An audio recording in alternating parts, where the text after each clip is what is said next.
Welcome to Pub Sports Radio's NFL Pub Hub, and we are running very, very hot. Week 15 in the season awaits. We have our best performers thus far this year all on the show. The whole top 5 is on this show. In fact, the whole top 6 is on the show.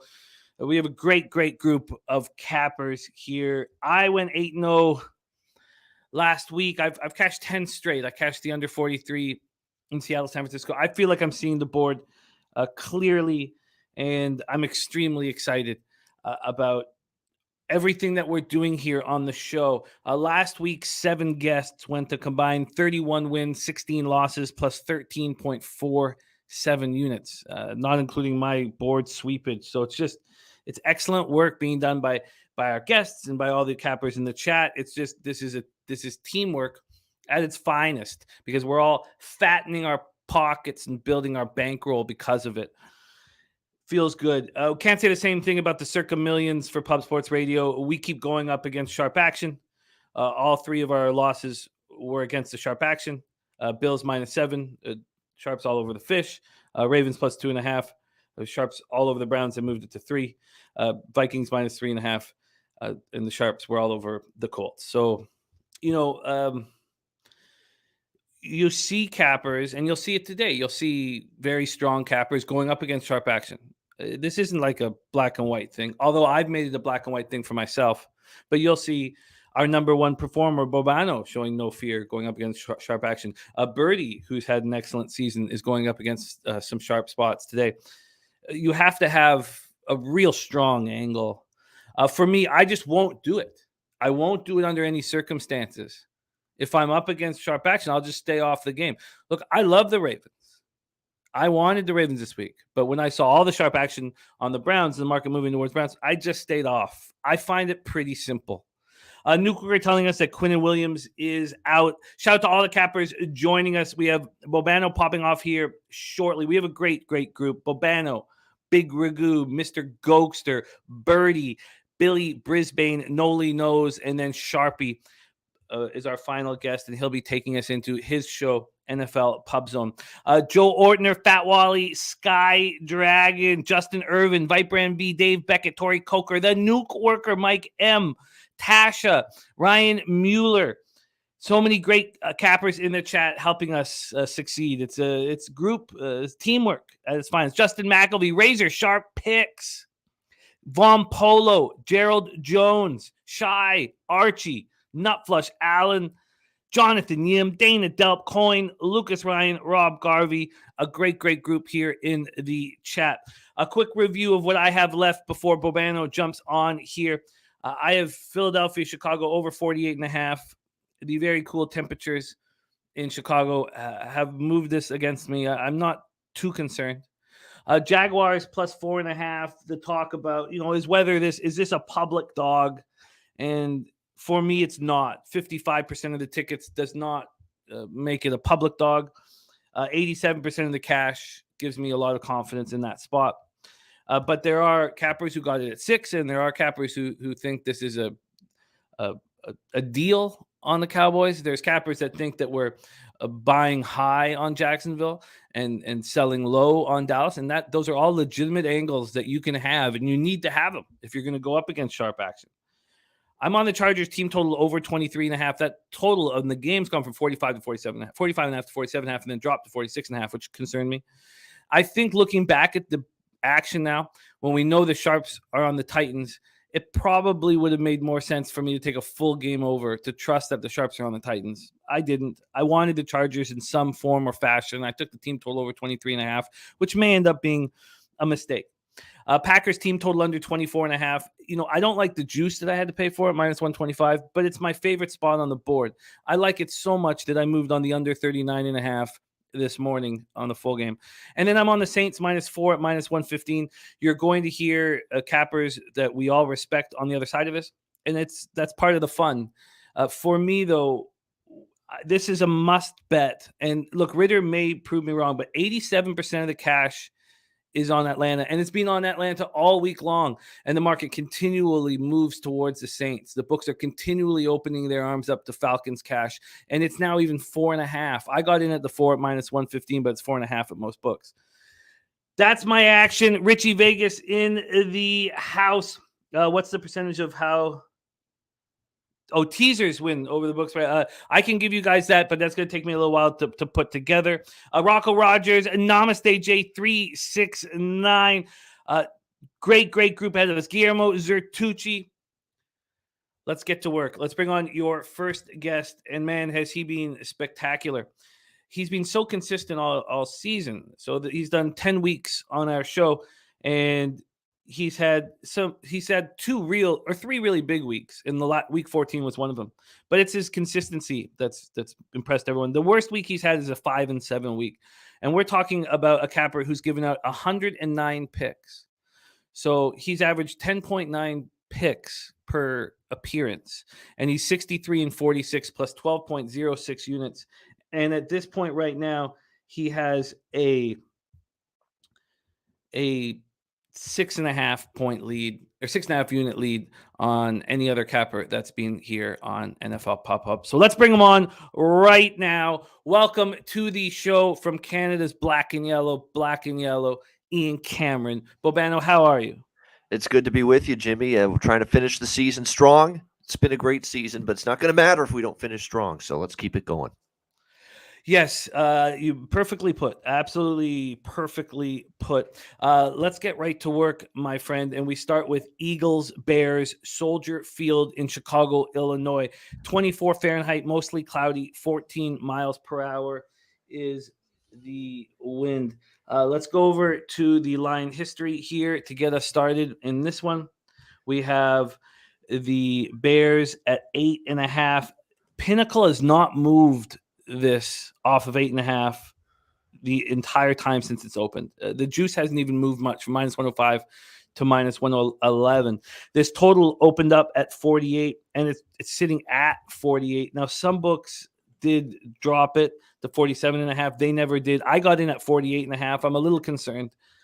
Cash wise here, we have 55% of the tickets and 67% of the cash on Philadelphia. We have 68% of the tickets and 65% of the cash on the over. We've seen a drop half point. It makes me nervous. Eagles are continuing to have just the healthiest injury reports week in and week out. Just their safety, Reed Blankenship, with the knee injury out. And, they have had a couple injuries throughout the year, but they've been pretty fortunate. Chase Claypool is out for the Bears with a knee injury. Tight end Trayvon Wesco is out as well. And then offensive lineman Larry Borum is doubtful, not expected. N'Keal Harry and then Kindle Vildor are hurt but questionable. Take it away for us, Bobano. First game on the board, Eagles, Bears. Yeah, I'm on the same bet as you over the total in this one. And really, it's simple. I mean, I don't think Chicago is going to stop Philadelphia one bit in this football game. This has been a team that's consistently had maybe one of the worst defenses at the very least in the NFL the last month. So I think Philly's going to go up and down the field. And the thing that makes Philly so tough is they can run the ball extremely well and they can throw it well with Brown and Smith obviously leading them at receiver. Jalen Hurts has improved significantly with his accuracy throwing the ball down the field. So all of that's been good. I think Chicago can move that football a little bit too. Now, they are relying on the ground game, and they don't throw the ball a ton. And obviously, you mentioned Claypool being out. Equinemius St. Brown and a bunch of no-names essentially is the receiving core now. But, we've seen Justin Fields play well. We know this offense has been – it's a gimmicky offense, Chicago, because it's just, they try to run the ball in so many different formations and zone reads and different ways to try to keep the defense off balance. And to be honest with you, it's worked. At times. So, and I do get concerned about this being a little bit of a flat spot for Philly. And I do think that Chicago off the bye week put some wrinkles into the playbook that maybe throw the Eagles off guard a little bit on the defensive side of the football. So, obviously I expect Philly to do the heavy lifting, when it comes to the scoring here. But I think, the Eagles are going to get it well into the 30s. I think 38-20 or 38 to even 38-14. It's reasonable to expect. Bears might be a little bit more competitive than that. Like, I didn't want to lay these points with Philly against a Chicago team coming off a late season bye. Late season bye week matters to me in the NFL, but I will go over the total because I think we'll see points. We'll see a lot from Philly, and we'll see enough from Chicago to go over the total. I'm in complete agreement with you. And I do think it's the 24 Fahrenheit, mostly cloudy, 14 mile per hour winds that are concerning some people. And but I'm right with you. We can get you an over 48 at -105. That's great. Almost every other book now has switched it to 48.5 except for 5 dimes. So Yep. Edward Robs 2 says no Mooney or Claypool. Who is Fields throwing to? Is Mooney, Equanimous. but is Mooney and Claypool that Claypool does. I don't give two shits that Claypool's out. Claypool's been a disaster last year, and this year he's done nothing. He's banged up all year. It doesn't matter to me too much. Yeah, I'm the same way. I don't think the difference is that enormous, and we're banking on Fields and his legs. All right, let's move on. Bobano's on the boards with the over 48 at -105. Next up for Bobano, 1 p.m. Eastern, Atlanta Falcons 5-8, 1-5 on the road. New Orleans Saints 4-9, 3-4 at home. Caesar Superdome in New Orleans, Louisiana. Falcons have a pretty nice injury report here with Chuma Edoga. Of course, the story with the Falcons is who's at quarterback and how will he handle the Superdome. Lattimore also limited throughout the week. Cameron Jordan and Ryan Ramczyk, big parts of this Saints squad, were full participants on Friday and carried no injury designation. So that's the situation there. Let's take a quick look at the line history. And this is being a fascinating. These are the games that are by far the most interesting to me. We have money coming in on Atlanta all week long, and they open at Pinnacle at 3.5. They're now at 4.5. Pinnacle finally moved it to 4.5. 16 minutes ago. From a total perspective, it opened up at 42. It's now at 43.5. And from a cash flow angle, we have 37,311 tickets in a smaller amount of tickets at this point, but 62% of tickets, 87% of cash is on Atlanta. They've had the big bets on them the whole week, and markets opening their arms to Falcons action. 60% of the tickets are on the under, but just 52% of the cash. And I dare Ritter to beat me. I came very close to doubling up on this, but Ritter could prove me wrong. That it wouldn't be the first time that's happened. But this to me is the most fascinating. We have a public dog. Public dogs have been losing, and an enormous amount of money bet on them, and the market moving in the opposite direction. Take it away for us, Bobano. Falcons Saints. I get it. I understand that it's definitely public dog feel. This definitely has public dog feel. I am on that public dog, though. Atlanta plus 4.5. What's the stat that I'm going to bank on in this game? I believe if it's close to this, I don't think it's. I don't know if this is the exact ATS record, but it's damn close. I believe the underdog in NFC South division games this year, so that's NFC South divisional games, is 12-1 ATS this year. It has been unbelievable how much of an underdog division this has been in the divisional matchup. So Falcons, Bucks Saints, Saints Panthers, whatever the case may be. NFC South division games this year, it's been underdog dominant throughout the course of the season. And that's what I'm going to bank on with Atlanta. And I'm also going to bank on that I'm a Desmond Ritter believer. I actually think he's going to come in and play reasonably well. It's still tough. I mean, the Saints, and this is Superdome, it's a loud environment, it's your first start. Saints are getting healthier on defense too, if I'm not mistaken. Lattimore, I don't know if he may not be back yet. I think they were going to get Pete Warner, one of their better players in the middle of the linebacking core back. I know they're getting a little healthier, the Saints, in terms of this defense, but Atlanta is one of those teams that it's just hard to beat them by margin. They've been feisty. They've been scrappy. You look at a lot of their losses this year, Atlanta, they've been close. They've been right in the football game. 3-point loss before their bye week against Pittsburgh. Both teams off a bye week, so those spots cancel out. And at the end of the day, we're talking about a Saints team that, trusting them to lay points is not an easy proposition to me. They laid points the last time they did was against the Rams, who were just beaten up beyond belief in that football game. So I like Atlanta. I like the over here as well. I agree with that move. We're going to add that because, again, if I'm betting on Atlanta because I believe in Ritter, then I have to believe in this offense. And at the same time, I think the Saints, even with Dalton, who's prone to mistakes sometimes, they can move it against Atlanta's defense in this game. And obviously weather won't be a factor. So we're going to have a side and total here. Atlanta plus 4.5 and over 43.5. Minus 102. I hear you. This was not on really my radar. My radar wasn't really on it. And when I saw what the market was doing, I had to go back and like try to what am I missing? What am I missing? And for me, the big stats, the Saints, and shout out to Razor Sharp Picks, with being a member of our Pop Sports Radio, big part of our family here. But for me, it was looking back at the stats. What are the stats that jump out? So the Saints are 11th in yards passing. They're 11th in yards allowed. And we've talked about the issues they've had with injuries on defense. And they're at home here. And then so why are they losing? Why are they so bad? And then you go over to the 31st turnover differential in the league. Is luck involved with being minus 12 in the turnover differential? This game is the most fascinating game for me on the card. And you're not the only very sharp capper that we have at Pub that's on the Falcons today. So it's going to be a lot of fun. Falcons plus 4.5 and the over 43.5 for Bobano. That's what's awesome. I was with you in the first game. I'm against you this game. That's what makes it cool. It makes it fun.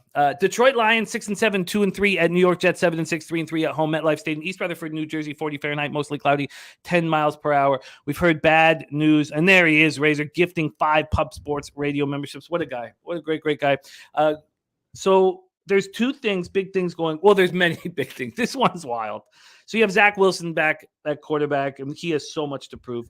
You have Quinnen Williams, who we expect is out and done for this game. Now, I that was talked about in the chat. I didn't have that confirmation here. You also have a sickness going through the Detroit Lions. Hasn't been enough time for them to get healthier, but a lot of them are feeling it. Aiden Hutchinson, a big part of that. Michael Brockers is so sick that he's not going to play. He's listed as doubtful. The Mikey P in the house, great to see you. Jordy Nordman, Adam Whitehead, so great to see all you guys. Johnny Gilpatrick, Sean Powell. So this is a very difficult game. I kind of want the Jets. They opened up at +1. They're now -1. That -1 is juiced.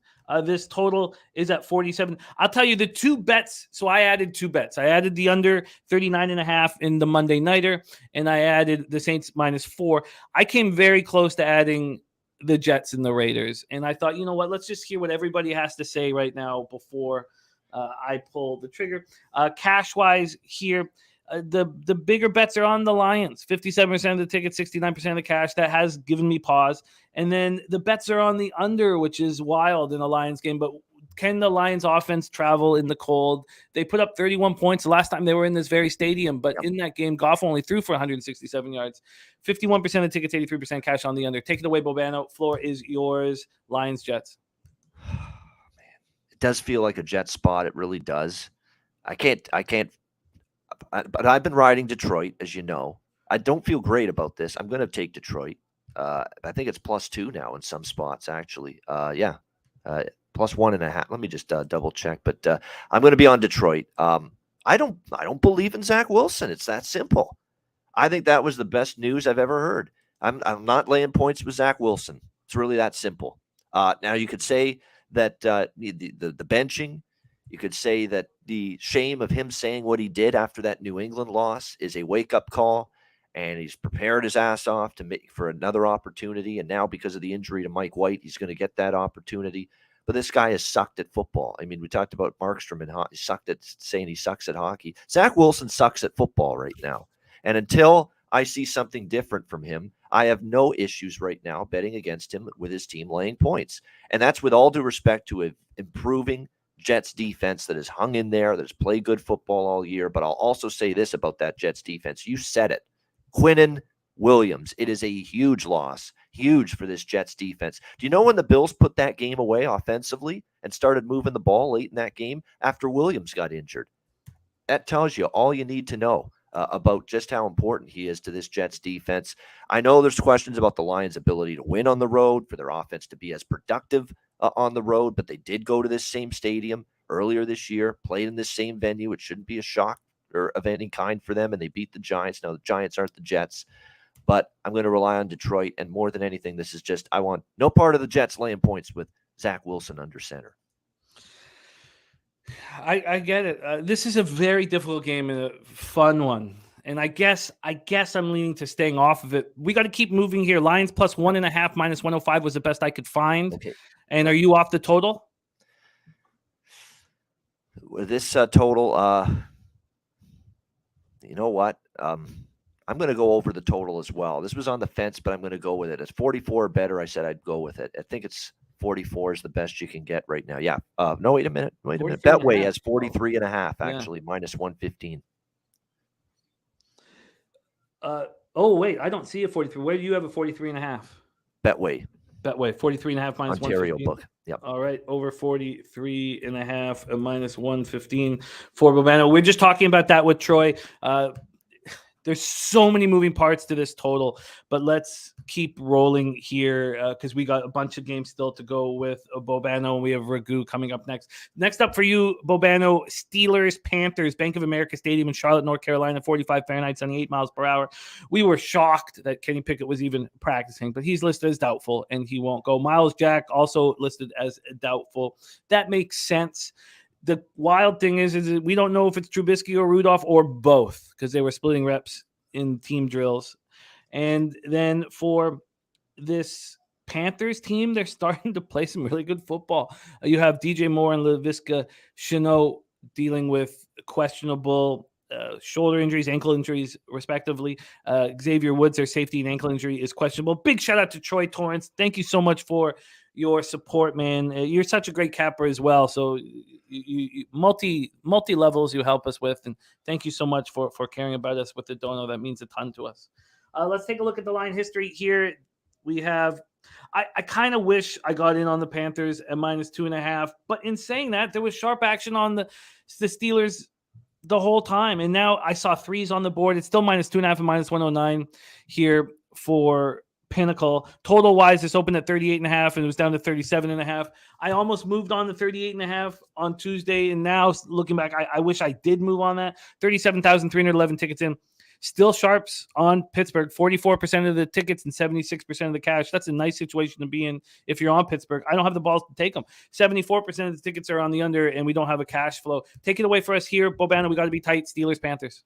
Yeah, I'll be very brief. At Pinnacle, it looks like we've got minus 2.5, minus 109 on Carolina. I like Carolina here. Look, the late season bye week, you want to see how a team responds. Are they still locked in? If they had a coach fired, Steve Wilkes has taken over. There's still there's more than a chance now at the making the playoffs and even winning the division. They're the only team in the NFC South that controls their own destiny. Not even the Tampa Bay Buccaneers, who lead the division, can say that. So obviously there's a lot to play for here for the Carolina Panthers. And this is kind of like an anti-quarterback bet for me. It's just like I'm fading Zach Wilson as a favorite. I'm fading Mitch Trubisky in a situation where a competitive game, and I'm trusting him to make plays to win the games. 3 killer red zone interceptions last week against Baltimore drove me nuts as someone that was on the Steelers. I think the Steelers would have won that game if Pickett doesn't get hurt, quite honestly. But nevertheless, he was brutal. Terrible decision-making, can't read the defense, and Carolina's defense is playing better, getting healthier. Sam Darnold's not making mistakes like Trubisky is, relying on the ground game with Dante Foreman and Chuba Hubbard. The defense is playing well, bending, not breaking, getting better. All the elements of, I think, a nice Carolina win laying less than a field goal at home. You got it locked in, minus 2.5, minus 109. Next up for you is Cowboys, Jaguars. Cowboys, another team that's been healthy. The Jaguars, Trevor Lawrence had the toe injury last week. He looked spectacular. He's been dealing with an ankle injury all week. Brandon Scherf with the abdomen injury listed as questionable as well. A player that you really badly need protecting Trevor Lawrence. Trayvon Walker with the ankle injury. Quarterback Darius Williams with also with an abdomen injury. And their safety, Andrew Wingard with a shoulder injury. They're all questionable. They're all listed as questionable. Line-wise, this opened at 6. And I know we have cappers on the show that got it at 6. It moved to 4 at Pinnacle and it stayed there. I saw 4.5s. I got 4.5 on Tuesday night. I'm also on the over in this spot. We'll take a look at the total. This is one that's gone with me, thankfully. This opened up at 46.5. I got in at 47.5. It's now at 48.5, but that 48.5 is juiced quite heavily to the under. When we take a look at the cash flow, again, there's no full line value for Sports Insights, but the Jags have the most. Panthers are second. 56,575 tickets in, 55% of the tickets, 87% of the cash, and then 87% of the tickets and 82% of the cash on the over. Seeing a juice to the under does concern me a little bit, but that's my action from Tuesday night. Take it away for us, Bobano, Cowboys, Jags. Yeah, for me, it's Jags plus the points over the total. Both of them here for me in this game. We'll keep it simple. We got to speed it up. Just I don't trust Dallas as favorites. I don't. We saw them barely beat Houston and last week, and Jacksonville. Look, that win they had obviously. I think when you look at it against Tennessee, I think it gives them a little bit of hope that hey, if we're not totally out of this thing yet. And to me, when I look at this defense of Dallas. They've got Micah Parsons masking a lot of flaws. I think the linebacking core is okay, not great. The secondary is okay, not great. Diggs can be excellent, but Diggs can get burned if he, gambles on jumping the route, which he does a lot. And look, that was the best game Trevor Lawrence has played maybe all season last week against Tennessee on the road, a pretty good defense.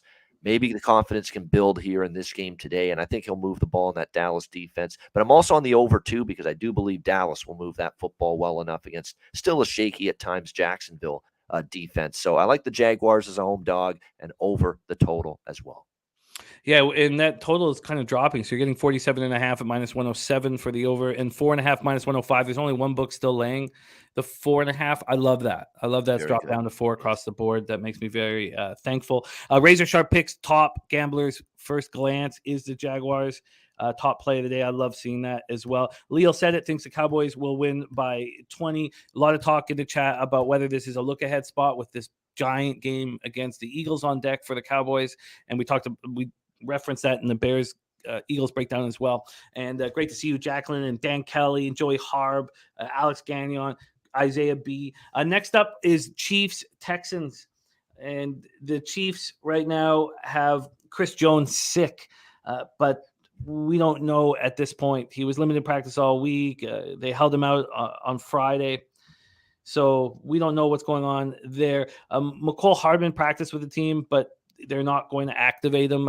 There's no pressure in this game. You have Kadarius Toney still dealing with the hamstring injury, unless it is questionable. For the Texans, Nico Collins and Brandon Cooks are out, and that didn't seem to hurt them at all with the way Chris Moore played last week. Cornerback Steven Nelson, foot injury. Damian Pierce, ankle injury. I mean, that's important. Derek Stingley being out with hamstring injury. They're starting to get more comfortable with him being out, but they have a lot of players beat up. The question is, do the Chiefs care enough here on their third straight road game to take care of business?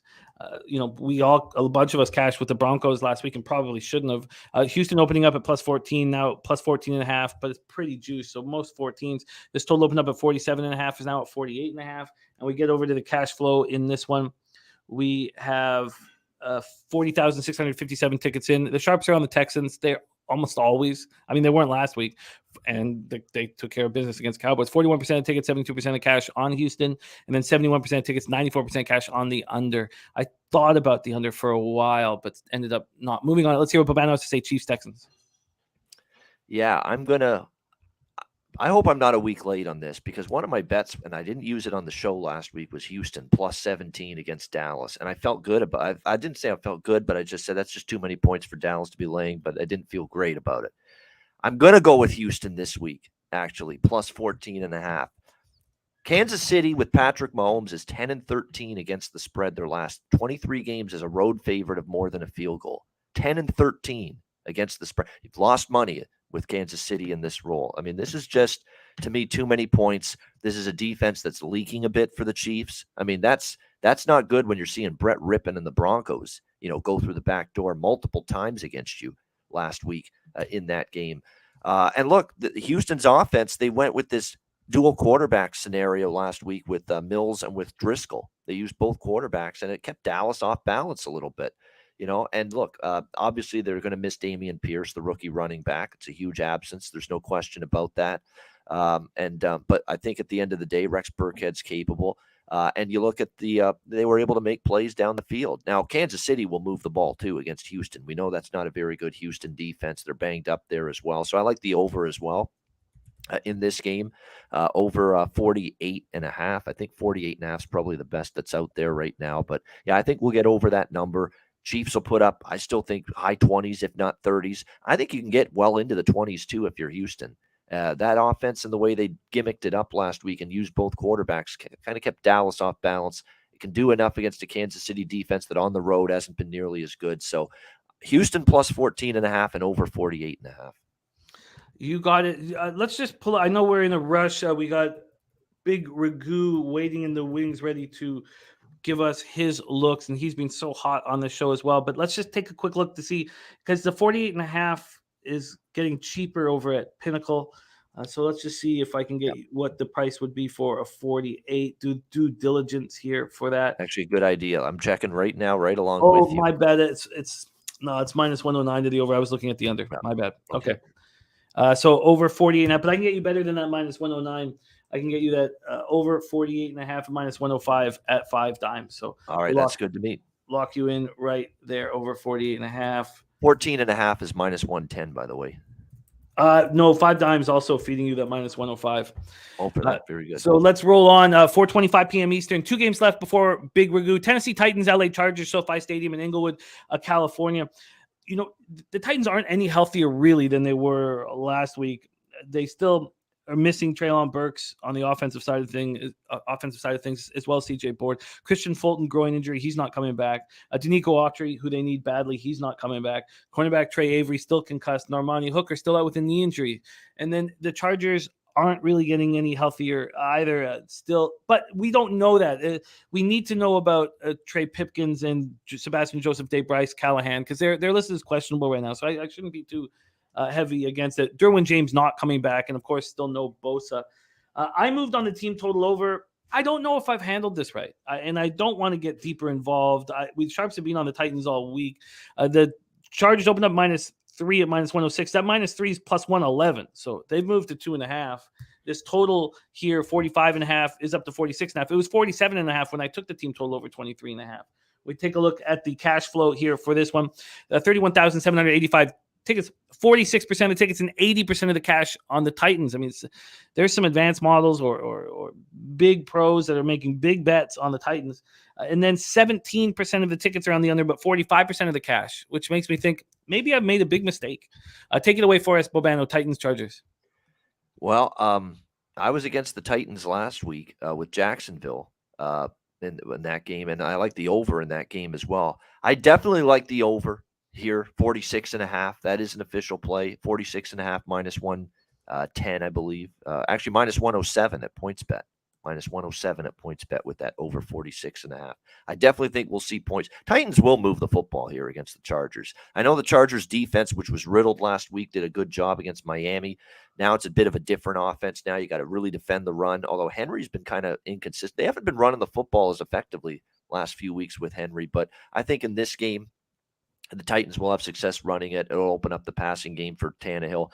But I think the Chargers, after winning a game against a quality opponent in Miami last week, 7-6, they feel we can make the playoffs. This is a huge game for both teams. And maybe it's a sign that we can buy on the Chargers. Their offense is getting healthier, which is good. I agree with you totally on the Chargers being able to score points in this game. I think they will against Tennessee's defense. Tennessee's defense is getting worse. All right, Jacksonville shredded them. Philadelphia picked them apart. This defense, and remember, they were been missing key players on all 3 levels of the defense the last few weeks. Autry, David Long, Christian Fulton in the secondary. Are they going to get any of those guys back? We'll have to wait and see for this game. But that defense is crumbling right now for the Titans. So I think the Chargers score. I like over 46.5. You know what, Jimmy? I'm going to add the Chargers side here too, because now that it's fallen a bit, I wasn't going to look at it initially, but now we're getting clear 2.5s in many places with the Chargers in this game. Yeah, minus 2.5, minus 115 at Betway. Jimmy, let's go with that. Minus 2.5, minus 115 at Betway, LA Chargers. Now that it's less than a field goal, I'll lay it. You got it. Minus 2.5, minus 115, and the over 46.5, minus 107. Final game for you on the board. Very exciting. Your next guest, the Big Ragu, will be sitting in a luxury suite for this game, and he's on next and has a move on the game as well. So I know we're all going to be interested in what you're doing here, Bobano. Bengals, Buccaneers, Raymond James Stadium. The big story here is that Boyd and Higgins practiced fully on Friday. So the expectation has to be that they're going to be in. Hilton, Hurst, and Hendrickson are all ruled out. So that's the story there. For the Bucs, I mean, they have a ton of injury issues. And, Vita Vea out. I mean, that just hurts so bad. Jamel Dean, toe injury, out. And then we have questionables all over the place. Julio Jones, Sean Murphy-Bunting, Antoine Winfield, Tristan Wirfs, key players that are necessary. We take a look at the line history here for this one. Sharps have been on these Buccaneers all week long.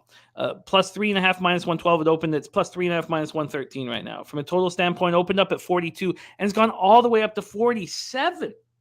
47. The first thought would be, of course, this game's going under, but here you have an almost perfect spot if you do believe in the Bucs. 34% of the tickets and 65% of the cash.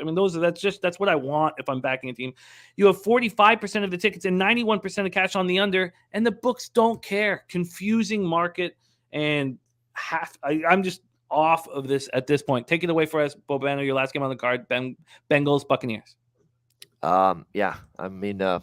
Line movement is just it is what it is. I like Cincinnati here. I'm not a big fan of what I'm seeing with the Tampa Bay Buccaneers right now. I don't even know if going back home is going to help them. Their offensive line's banged up, and that matters when you have Tom Brady. He doesn't have good protection. He's not going to be effective.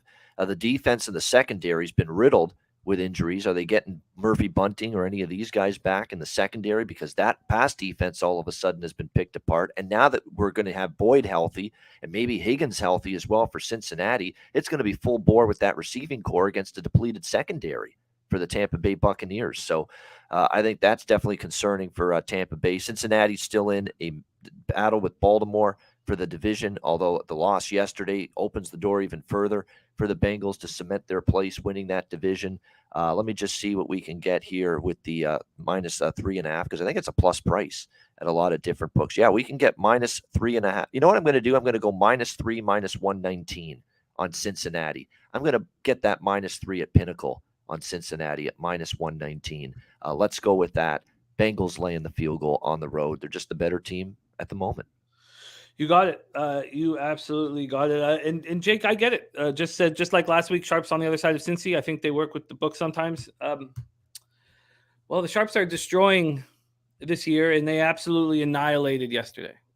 So, but that's what makes this so much fun, is you can handle it however you want in sports cap. I got a mixture of everything. I think I'm on some sharp sides today, but I'm on against some as well. So and with your own action, you have complete autonomy. It's whatever you want to do, whatever fills your pockets, So let's review Bobano's action. Over 48, minus 105 in Philadelphia, Chicago. Falcons plus 4.5, minus 103. Over 43.5, minus 102. Then he's got the Lions plus 1.5 and the over 43.5 and minus 115. He's on the Panthers minus 2.5 and minus 109. He's on the Jaguars plus 4.5, minus 105. Dallas, Jacksonville over 47.5, minus 107. I'm on both of those with him. And Razor Sharp's top play is Jaguars plus 4. He's on the Texans plus 14.5, minus 105. A bet that Dennis Garcia agrees with vehemently. He's on the over 48.5 in Kansas City, Houston. He's on the over 46.5 in Tennessee, Chargers, with the Chargers minus 2.5. And he's on the Bengals minus 3 at minus 119. Bobano, excellent work all year long. Continued success, my friend. And thank you for sharing your hard work and angles and skills with us. Other than what you just said, I don't have many bets going today. Not much going on today, but great stuff, Jimmy. Good luck to all our guests. Big Ragu, Birdie, everyone else joining the show, everyone in the chat. Have a great Sunday. Make some money. Let's get it. There he is, Bobano. Follow him on Twitter at Bobano. We go from Hamilton, Ontario, down to Ocala, Florida. A man who will be making the trek up to Raymond James Stadium in Tampa, Florida, for a luxury suite. Please welcome to the show. Love capping with this man. Please welcome the big Ragu to the show. Ragu, how are you, my man? What's happening, brother? I'm going to be jetting right off the show right to the stadium. So it's about an hour and a half ride, but we're going to have a good time. But before we get to that, let's get to some cash, baby. Let's do it. And you've been running very, very, very nice. Last week you went 5-2 plus 2.79 units. And you are now 25-18 plus 5.26 units, currently in third place. This is last year's champion of NFL Pub Hub. You start with Lions, Jets. We've already set the table, so we just want to hear how you are moving on it. The parts are so wild in this game. You got Zach Wilson at quarterback. You have no Quinnen Williams. Then on the other side of the thing, you have this illness going through the Lions locker room and question marks. Can this offense travel? Can't wait to hear your breakdown. Take it away, Lions, Jets. Well, we know defenses usually travel pretty good, but what about the offense? That's the big question mark here. But I know a lot of people I respect are talking about taking the over in this game, and I can see why. But the key here for the Lions, and this is, and Campbell's talked about this himself too. He's talked about his excuse me, his O-line versus the Jets defensive line. And Ian brought up a good point, with the injury last week. So basically, there's a lot of moving parts here, man. A lot of moving parts to this thing, and it kind of pulled me off. I was initially looking at the over, and I kind of backed down on it. I still lean over, but I kind of backed off the over here on that particular spot. But one thing the Jets have done pretty good, when they've had an ATS loss, they've come back and won games. But then again, we got moving pieces here too. So I think the matchups here, it's going to be with the locker room issues. I kind of lean the Jets on the side here. I know the kind of numbers kind of crept up against, not against me, but just I was kind of hoping that all things being equal, I would kind of get the Jets, because I know there's a lot of buzz with the Lions. I mean, the Lions have been fantastic. Both these teams are fighting for playoff spots. The Lions have been screaming, scorching hot, probably one of the hottest teams in the league. And the Jets, they played tough at Buffalo. The elements that kind of dictated that play, that pace up there. But I think with White, the big question mark is with White coming back. Like Ian says, he's hating on him a little bit. I can't blame him.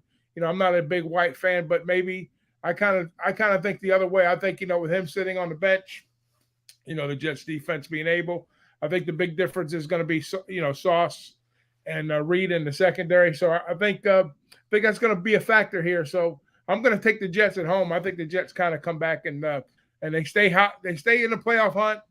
Detroit maybe falters a little bit, even though they're hot. I like the Jets at home, laying less than a field goal. I'll lay the 1.5 too with the Jets here. This market is moving briskly towards the New York Jets right now. I want them to. There is one book that's not moving as briskly as the other books, because we see 2.5s on the board now at some books, but we can get you a -1 at -114 on the Jets. Yeah, give me that. I'll take it, because I think I had this. Believe it or not, I had this game basically a pick 'em, and I just figured, Jets playing at home, after some ATS numbers, L's.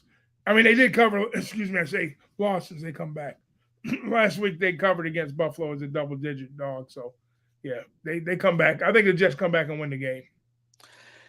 Stay relevant. I'm close. I really am. Just quickly, just because I'm close, and I want to take an extra second. The Quinn and Williams being out, how that does not concern you enough to get you off the Jets? We talk about reserves and bench players and whatnot, but that's a big part. Like Ian said, when he left the game, Buffalo was able to do things, but these are matchups they don't see. Those two teams, Buffalo and the Jets, they know each other well. I know Dan Campbell is a heck of a coach, and he'll have these guys prepped to play. But like I say, with the locker room issues, that was kind of like the equalizer for me.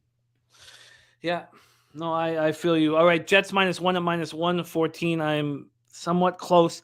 Let's move on to the next spot on the board. Chiefs, Texans. We've already broken this down with the injury issues, the Sharps being on the Texans, the 14.5s almost not available anymore, and the total climbing.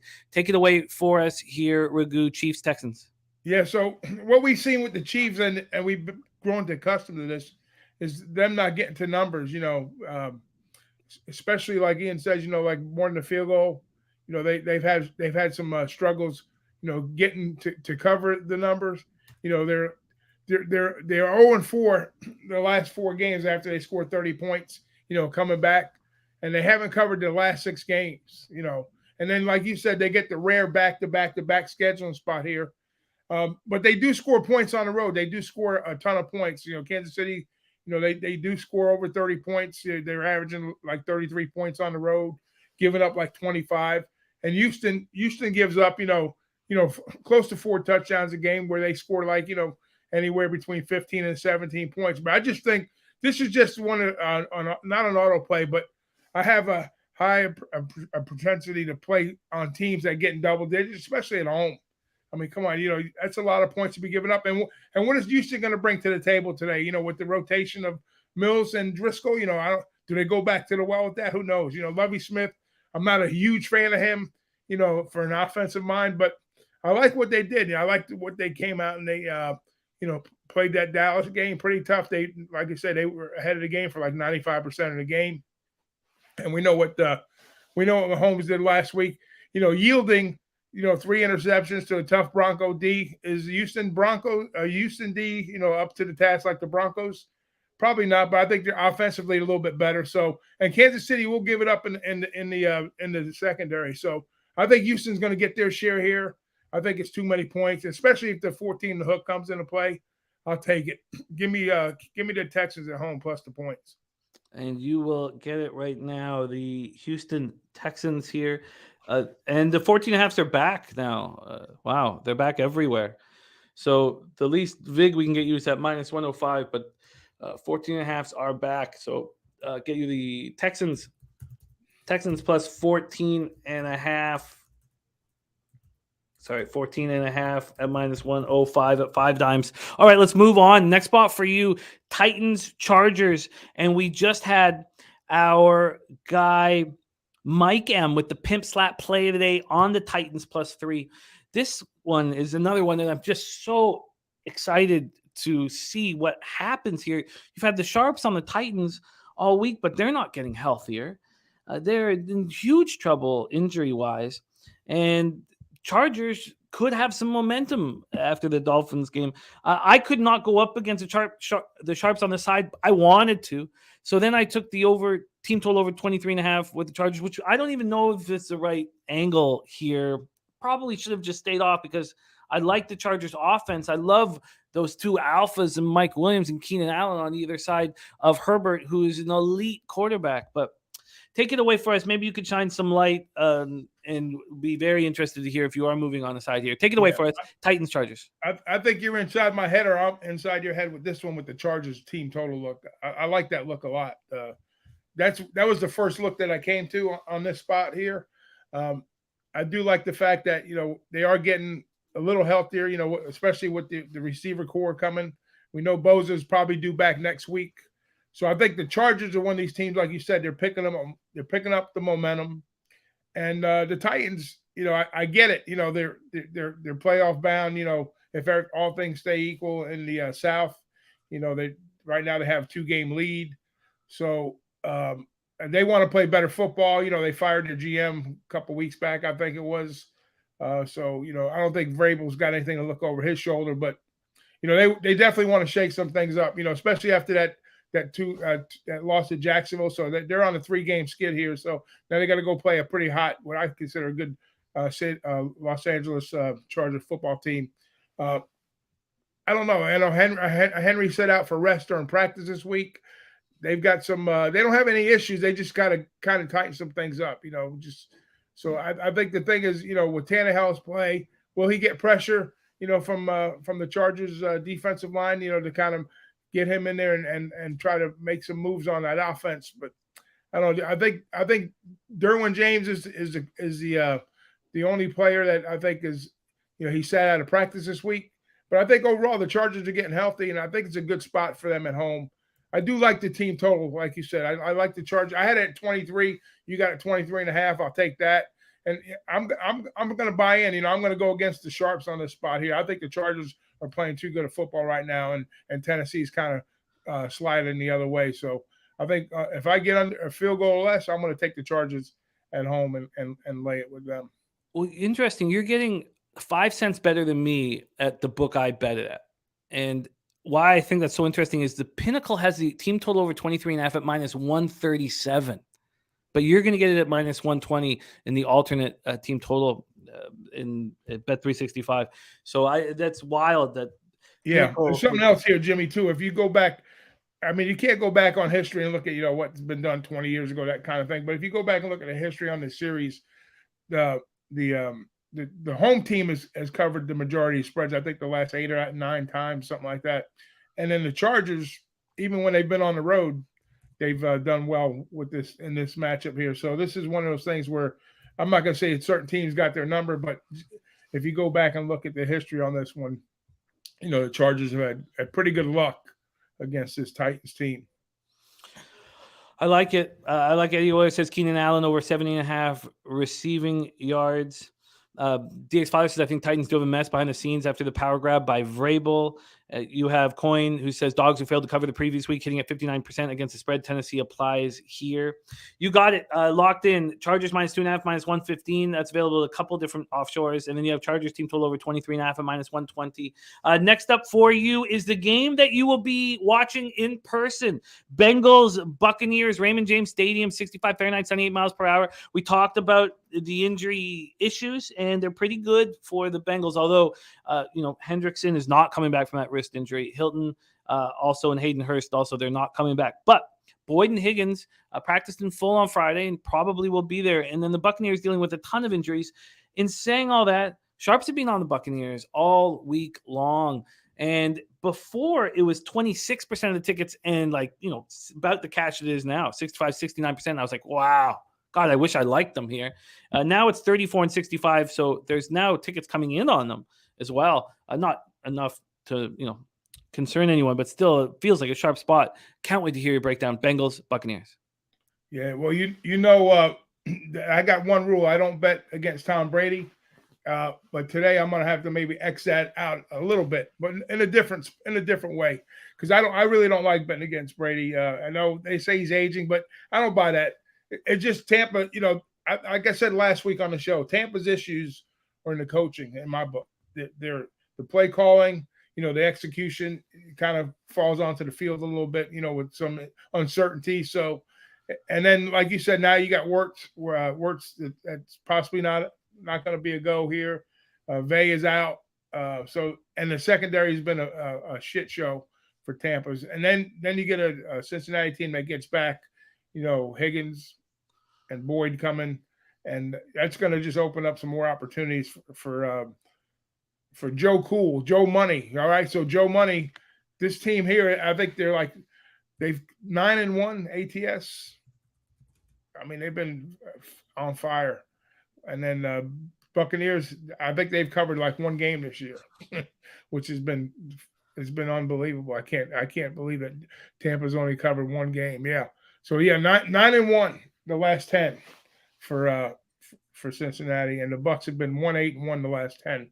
So 3-9 overall, and Cincinnati's been 10-3, 5-2 on the road. So I think that Burrow's got too many weapons here, for Tampa. I'm interested in a team total, but it was a little bit too north for me, because just in case, if they do kind of fall through. Now, I know the Tampa team has been getting off to a lot of slow starts here.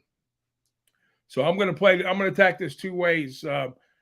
I'm not going to bet against Brady in the sense where, for the full game, and I'll probably cheat myself a little bit on the value side of things with Cincinnati, but I like the Bengals in the first half here at -2.5. And I'm going to kind of hedge my bet a little bit here too. I'm going to take the first half under, which I think is north of 20, around 23 points. So I kind of lean that way too. So I'm going to take the first half under, and I'm going to take Cincinnati -2.5 in the first half. All right, let's lock these in for you. Move over to the first half for the Bengals. First off, I did see a 2.5 -116. That is the best we can get. That is at Pinnacle. Bengals first half -2.5 of -116. Fascinating that the line is at 3 for the first half at all books, and then you can still get a 3 full game, which means look at how Tampa's been playing. I mean, just they haven't showed any kind of life. It showed life in that New Orleans game. That late comeback, but after Birdie, knocked the dog shit out of him, and just that opened a lot of eyes. And then you got Joe Burrow coming to town, man. Come on. I mean, do they fall flat on their face? I doubt it. I think they get the wheels moving early, and I think there'll be a few points scored, but I don't think it climbs over 24 in the first half. The under 23, we can get you here at -101, or the under 23.5 at -113. Yeah, give me the 23.5. Okay. That's available. I'm getting up there with the minus side of things, but football's tough, man. You got to grab a half a point means everything in this game, as we know. -113, and then your teasers have been hitting at a very high ROI. Take it away. What is this week's teaser? Yeah, so we're gonna we're going to go back to the Philly and we're going to go back to the Philly game and the Bears game. I like the Philly. I like Philly in that game. You know, they could win by margin. Philly's hot right now. Their defense is playing great. You know, like you said, what's Fields going to do? Yeah, he's going to have to take off and run. And who's he going to throw it to? We heard that argument, but I think Philadelphia. I heard there was 8.5, and I was smiling big when I heard that. So I think I'll take it at -2.5 with that one. And then we got to go out west to the Raiders. We're going to go to the Monday night game, right? That's tomorrow night. Raiders in New England. No, everything's That's the night game tonight, right? No, they've flexed that game, so they moved the Raiders game to the afternoon today. Okay, so it's afternoon. Okay, so it doesn't matter. Give me Belichick in that game and plus the points. So the market's, as I said, just moving so heavy towards the Raiders right now. So there's now 2.5s for the Patriots. So you'll get a +8.5. Yep, I'll take that. I'll take it. Can they fall flat on their face? You're damn right they could, but I don't think they do. I think Belichick keeps it within one score. Raiders +8.5, Eagles -2.5. You are locked in. Ragu. Quick review of Ragu's action here. Again, he is 25-18 plus 5.26 units on this show, and he's last year's champion. He's on the Jets -1 at -114, Texans +14.5 at -105, Chargers team total over 23.5 at -120, Bengals first half -2.5 -116, and the Cincinnati Tampa first half under 23.5 at -113. His teaser is the Eagles -2.5 and the Raiders +8.5. Eddie Euler, wait on that Patriots money line. If you've bet it, I'd wait on it because the market is moving heavily towards the Raiders, and you'll get a much better number than that 115 if you could have some patience or add to it. There you go, Ragu. Safe travels up to Raymond James Stadium, and soak it in and have an incredible afternoon. We'll all right, brother. Hey, all love to the chat. Best chat in the world. Best network in the world on YouTube. Let's cash these tickets, brother, and have a day. I love it. There he is, the Big Ragu. Follow him on Twitter at Big Ragu62. I told you that we have filled the show with the best performers that we've had in NFL Pub this year. And your next guest, sitting number 2 overall. He's 5 weeks of performance this year. He's been in the black every week except for week 13 when he went 2-3 -1.15 units. He's 15-10 plus 5.79 units. He's coming to us from dirty Belleville, Ontario. Please welcome Mr. Goldster to the show. Goldster, how are you? Doing good, brother. How you doing today, Jimmy? I love it. Yes, Pats +8.5. How did I say that wrong, DX Filer? I didn't mean to say that wrong, but that's what because I said Raiders +8.5. Thank you. Chat always keep at some point. They do. I love it. Thank you, DX. Eagles -2.5, Patriots +8.5. Mr. Goldster, it is great to have you back in action. You've been superlative on this show. And this is another example for all the cappers, watching what's working, what's not. When you start winning, the amount of action you have is cut down. You cut it down because you stop reaching, and watching Mr. Goldster succeed beautifully this year is one of the things I've noticed is that the quantity of his action is cut down. So he's focusing here on 2 games, and he's got 2 spots on one game and 1 on the other. And did you tweet out your action, or can we give you the best line available? You can get best line available. I'll tweet it right after the show. Perfect. All right, let's get to work here. You start with the Steelers, Carolina Panthers, Bank of America Stadium in Charlotte, North Carolina. We know that the Sharps are on the Steelers, but we don't know anybody who's actually bet them. So take it away. First, we're going to start with your same game parlay. Then we'll move into your player props. So let's go with the same game parlay. All right, we got so many notes here. Hopefully I don't screw up. All right, let's rock and roll. So we'll start off here, guys, with the same game parlay. I'm taking Carolina +3.5, and I'm taking it to the under 45.5. Pittsburgh, 10 of their 13 games, they've only hit 45 3 times, guys. And then Carolina, 13 games, they've only hit 45 5 times. So right away, I'm thinking we're going to get a bit of a lower scoring game here, but see if I can make sense of some of these notes here. I had a couple drinks last night, so bear with me, guys. Pickett's going to be out. Also Jack. So without those 2 there, you're missing some pieces from Pittsburgh, but you could see Rudolph, Jim. That's what I'm looking at, guys. You could see a possibility of Rudolph here just because of short leash for Trubisky. Some to do with this parlay though, guys. Carolina 3.5. It's a big game, Jim, for Carolina. major game for Carolina. Also, 6 of the last 7 guys, these guys have won ATS. So it's a hot ATS team too in Carolina. If they win this game in Tampa Bay, which we'll get to my next game, if they lose that one, they'll also Atlanta. You have a lot of teams right there, Jimmy, for that NFC South. So if Carolina wins this game, they're right there. And they actually had the easiest schedule left out of all 3 of those teams. They're playing like 21 and combined the next 4 weeks. It's like 21 and 28, Carolina's opponent. So Carolina has a good chance. This is a big game for them. You got they're missing their top quarterback and Pickett.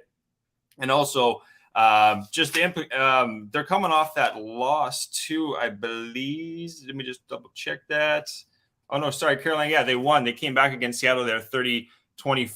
The only loss they had was 13-3 against Baltimore, and that was with they were just a mess at that time. But since Darnold's came back too, Jimmy, sorry I'm all over the place here, guys. But since Darnold's came back, he's looked pretty good here. 1 touchdown in both games, no interceptions. They're really taking advantage of both Chuba Hubbard and Donta Foreman, Jim. So I'm actually going to have an addition here, brother. I'm going to add on my guy Foreman. I think Foreman, he's just been an absolute beast all year, guys. 118 twice, 130, 113, 74 yards last week. And that's even with Hubbard coming back, Jim. I think they're going to still utilize him a lot. His attempts, he's had 21, 24, 31, 26, 15. So I think both over in his rushing attempts at 15.5 at minus 118. I'm going to add that. And I'm going to add the over 64.5, guys, for our guy Foreman here. Foreman girl, 64.5 minus 115. I do think that's too low. You're going up against Pittsburgh's rush defense too, guys. It's allowed 157, I believe I had here. 157 yards in the last 3 games. They got problems with no Jack too. That doesn't help their case. So I really think Foreman's going to be. That's how they're going to beat this team. They're just going to run the ball down their throat, and their defense has been, I'd say, top 10 defense lately for Carolina. So pretty confident in this one, guys. We're going to take that teaser to under 45.5 plus 3.5 on Carolina, along with Foreman there, 64.5. And the rushing attempts. And I have one more for you guys here. It's going to be Freiermuth. Now, I haven't seen that he was limited in practice, Jimmy, on Friday. But if there's someone they're going to go to, I think it's going to be, I think with Trubisky, he's going to take advantage of Freiermuth. He's had 76, 79, 57. But if you look at his numbers on the road, he's 5 of 6. He's gone at least over 39 yards. So I do think Freiermuth is going to be used here. And because it's going to be tough for Pittsburgh to rush the ball against Carolina. Their rush defense in their last few games has been really strong too. I think it's like 96. It's like top 10 in the NFL. So without going on too much more, guys, I'm going to go with Freiermuth over 39.5. Jimmy, that's going to be minus 113 current line there, guys. Minus 113. What was the form? I know the 64.5 rush yards was minus 115. What was the rush attempts, Juice? Minus 118. Minus 118. 15.5. Four looks, really 5 if you count the parlay, but many looks for Goldster here in Steelers Panthers. Same game parlay, Panthers plus 3.5 under 45.5. Freiermuth over 39.5. Foreman over 15.5 attempts and over 64.5 rush yards. We move into your final spot on the board, Mr. Goldster, and you are focusing on the game that our very own Big Ragu will be sitting in a luxury suite at Bengals Buccaneers, Raymond James Stadium, Tampa, Florida. Take it away. Yeah, no, shout out to Ragu. That's hard work there. Pays off. Gets to go to an NFL game. Cincy, Tampa Bay here. I was just saying it's a big game for Tampa Bay. You know, they got their arses kicked, guys, 35-7 against San Francisco. But right away, their rushing defense, similar to Pittsburgh, guys, it's problematic. They haven't been able to stop anybody here. They've led 154 rushing yards in the last 3 games. That's 25th in the NFL. And you got 2 running backs with Cincinnati that they'll be able to expose that. And then you have Burrow with full practice participants in Boyd and Higgins. So they look like they're going to be back. There's just so many weapons from the Cincinnati team. I think the Cincinnati team, Jim, might be a KC Cincinnati rematch in the AFC final. I think Cincinnati's their defense has looked a lot better. Rushing defense is 4th in the NFL last 3 games, allowing only 90 yards. This is a team that's just playing really good football right now. And what else do I have here? This is a little stat actually for the penalties, Jim. This Hill refereeing crew, he's the 7th most penalties this year. And if you're looking at penalties, last 3 games, Tampa Bay's averaging 7.0 penalties. That's 2nd worst in the NFL. and they a little more discipline at home at 5.3. But with a better team and a referee crew that's pretty flag friendly here, I just think it's going to be too much for Tampa Bay. I don't want to mess with the total here because Cincinnati's a team that can really go over their totals. I'm just going to lay off that, but -3.5, Jim. I'm going to take that. I'm also going to do a little double up here. Cincinnati in the first half, guys, they're really strong. So I'm going to take a halftime, full time also, along with the Cincinnati -3.5, -105. I'm taking halftime, full time, +104, Jim. I want to add that one on. I don't see, even though Tampa Bay is coming off that 35-7 loss, guys, it's going to be tough. Against this Bengal team. Did you want the Bengals like Bobano took them down to 3 at -119? Or are you comfortable with that 3.5 at the best number available? No, I agree with Bobano there, actually. -3, -119, you said, Jim? Yeah. Yeah, you know what? I do feel more comfortable with that. -119. And then getting a nice little plus money there, +104. Probably could find a little better number than that, guys. But that's what I've seen in my book. +104, halftime, full time. Just Cincinnati is one of the strongest halftime, our first half teams in the league here. 14.2, 11.6 in the second half. So, and then you're looking at first half for Tampa Bay, 7.5, 9.8, and you're also Julio Jones, Jimmy. I'm just seeing he looks like he's out. He's not going to be playing. He's being reported as out now. That's another weapon you're missing for Tampa Bay, guys. So it's Evans. It's going to be tough for Tampa Bay, and I think this number, even at -3, I feel pretty comfortable with Cincinnati. You got it, Goldster. Keep up the great work. You have Cincinnati halftime, full-time, +104. Cincinnati -3 at -119. And then you're all over that Steelers-Panthers game. Deonta Foreman props, attempts and rush yards, Farmouth receiving yards. And you have the same game parlay, Panthers +3.5 and the under 45.5. Thank you for rolling with us. Follow our guy Goldster on Twitter at EGO47_. Keep up the great work, and sitting second out of 21 cappers right now. Get that cash, my friend. Any last words for the capper sport in the show? Oh, guys, be good. You know, this Argentina game, it's quite the final. You got 2-2 now, Jim, France, Argentina. But anyway, guys, be good. I got a golf show coming up here in the new year too, Jimmy. I just want to plug this. Myself and Connor Mack. So we'll look forward to that. January 2nd should be the first show there. So we'll see you guys then, and I'll see you in the new year, Jimmy. Absolutely. Well, no, we'll be in touch before the new year, my friend. Definitely. Yes. But excellent work, and we will all stay in touch, my guy. Be good, guys. Take care. There he is, Mr. Goldster. Your next guest has been incredible of late. Watching him cap, we have to say would be our Pub Sports Rookie of the Year here at the channel. And we've all been very impressed with his acumen. And he's here with us again. We had him last week. He had another big week, 5-2 plus 3.12 units. He goes for big scores. He's sitting 24-22, but plus 4.05 units. He's made the top 5 leaderboard here at Pub Sports Radio. Coming to us from Kingston, Ontario. Please welcome Birdie to the show. Birdie, how are you? I'm very well. How are you? I'm excellent. This is a fun set of games we have to attack, and your card is wildly entertaining. So let's get right to work here. Hey, if I'm not anything, I'm entertaining. Yeah, I'm looking forward to it. There's some good spots. Normally don't like going up against sharp action, but feel like I've got a couple of spots today that I'm going to try to pick from their 44% losers. I love it. Let's get right to work, because you start with Eagles, Chicago Bears, Soldier Field in Chicago, Illinois, and this is a different look than we've heard on this game, and one that I find very appealing. Let's talk about the line history here for this one, just to refresh everybody of this game in Chicago, and it's not as cold as we thought it was going to be.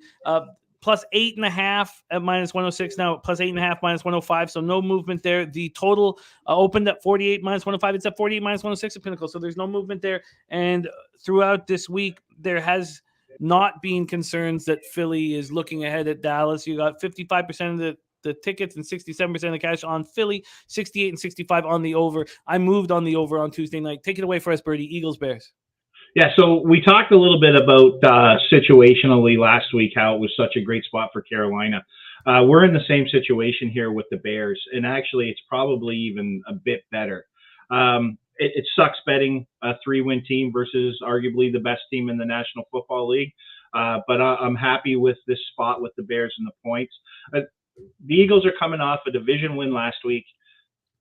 They clinched a playoff spot. And one of the most important interviews I needed to watch after last week was Sirianni's interview after the game, just to get his body reaction, his tone of voice, how he's emoting about clinching that playoff spot. And that was a very excited man. To his credit, he realized what he was doing and how he was emoting, brought it back down, brought a little bit of where the job's still not done. But I mean, you're talking about a second-year coach with a second-year quarterback. Making the playoffs in the NFL is a big fucking deal for these guys. I mean, no one puts in more work for a 365 span than an NFL football team and a football player. It's very meaningful. It's just human nature to take a step back. And then we look at what's happening next week. They have the Dallas Cowboys coming in, which could be for the division, or at least allow Dallas to stay in the conversation. And listening to some reports and reading some interviews, this Eagles team is very focused on that game next week. They hate the Cowboys, and they know for them it's probably the biggest game they'll play this year. And I just think this sits up very well for the Bears today to take advantage of the Eagles that maybe are looking ahead to next week, feeling really good about making the playoffs. And I really, really like this spot on the Bears. And I've said it Tuesday, I think if you're ever going to take a money line big shot, this is it on the Bears, because you take a breath in the National Football League and you can get beat. And this game sets up very well for that for the Bears, but happily taking the points here. And you got these points. Very exciting angle. I thought about this often throughout the week as well.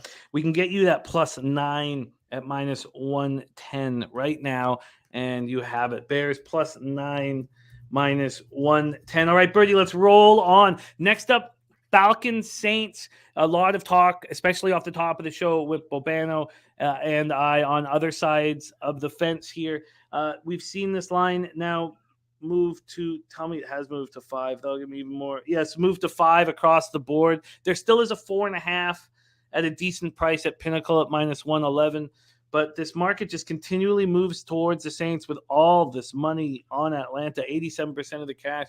Take it away for us, Birdie, because you touched on it off the top. Falcons, Saints. Yeah, so I wish I had the time to really let everyone know what my process, especially for this game this week. Trust me, this game has taken a great percentage of my time. I'm very fortunate to have some sharp people. I don't know if you know Las Vegas Chris, but very happy to call him a friend and a bit of a mentor. I'm able to bounce things off him in situations like this. And if you're ever wondering what a sharp looks like, just Google Las Vegas Chris. So the reality of it is when I went and started looking at this game, I wanted to go look at Ritter. So what's important about Ritter and Pickett and what we're seeing in Birdie is they're 4-year starters in college. And if you ever hear Mike Tomlin talk about a quarterback, he always says you can't judge a quarterback till after 4 years. And what we're seeing out of Birdie and what we're seeing out of Pickett are guys coming into games that aren't overwhelmed. They understand the system. They're not overwhelmed by the defenses they're looking at, and they're able to manage the game. And then their natural abilities, whether they're going to excel or not, come into play, and we're seeing some success. Well, we have the same situation here with Ritter. Ritter's a 4-year starter. And then I wanted to go look at, well, does he fit this offense? So Ritter, in 3 of his 4 seasons as a starter in college, had over 570 rushing yards, which tells me he's going to fit this system really well. And what he does way better than Mariota is throw the football. So instead of a Mariota type who is more of a running back that tries to throw, we actually have a quarterback that can throw, that can also run the ball. It doesn't sound like a big difference, but it really is, because if Ritter can just increase the pass completions by 5% over Mariota, we already seen this offense can be potent, and I'm comfortable they're going to score today, and I'm very comfortable Ritter's going to come in and do a really good job today. And one of the questions that I needed to have answered is a lot of these sharp syndicates with lots of money, they have they have situations that they just bet because long term it's successful. And what we're seeing is this situation with a rookie quarterback on the road in a hostile environment for the first time. Those plays get bet. We saw Seattle get bet against Birdie this week. We're seeing Saints get bet against Ritter this week. And because they brought up that point about these quarterbacks that have been 4-year starters in college, it kind of levels that out, and we're seeing far more success for these young quarterbacks on the road. So I'm not happy with it. I don't suggest anyone tail me on it, but I'm passionate about it. I'm proud of the work I put in on this one this week. I hope I'm right. If I'm not, it's just another slap. You don't go against a sharp action. But again, I know sharps that are sharp that are on the Falcons here as well. So I'm going to take Falcons in the point, and happy I'm getting 5 now.